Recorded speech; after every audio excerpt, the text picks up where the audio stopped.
Anna the babysitter. Since her parents got a divorce, Anna has had to help her mother. In her mother's absence, Anna takes care of Grace, the baby. At first, Anna thought it was an easy job. One afternoon, Anna played with Grace. She meowed like a cat, and Grace imitated her.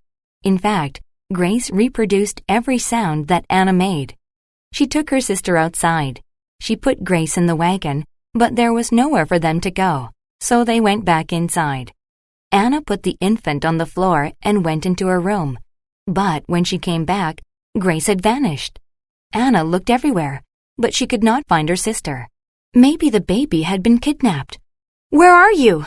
Anna called aloud. The situation was becoming urgent. She wanted to call her mom, but she didn't want her to think Anna couldn't do the job. Anna sat down. What was she going to do? But then Anna heard something. It was coming from her room. "Grace?" She got down on her knees and looked under the bed.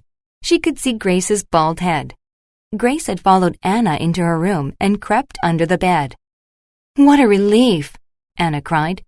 She picked up her sister and patted her on the head. Her head was soft and had no wrinkles. Grace was sucking on a thumb and looked tired. So Anna wrapped her in a blanket and sang rhymes for her. Then she put Grace in bed for a nap. After that afternoon, Anna knew that taking care of Grace was not an easy job. It takes a lot of work to take care of a baby. Peter and the Dwarf. Peter was a hunter. One day he was in pursuit of a deer and became lost. He usually carried a compass with him when he went into the wilderness, but that day he left it at home. As he walked, the forest began to look different. He didn't see any bamboo. Instead, there were bushes with long leaves. The ecosystem was now very abnormal. Peter knew he was in the magic marsh. Now he was tired and thirsty. He was afraid. Being lost in the marsh could be fatal. When people entered it, they never came out. At last he found a pond. Flowers grew around it. The blossoms smelled like the best perfume. He felt relaxed, so he drank some water and fell asleep.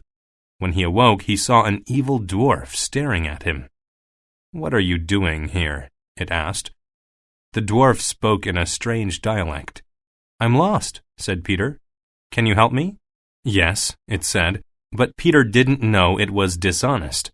The dwarf took an old manuscript from his pocket. It was a magic map. "Just recite the words at the bottom," the dwarf explained. "It will show you how to get home." "Good," Peter said. He was impatient and quickly grabbed the map. He recited the magic words, and a line appeared on the map. He walked for many days, but never left the marsh. Finally, the map led him back to the pond. He walked in a circle. The dwarf was still there. "Here's a proverb for you to think about," it said. "When patience is lost, then so are you."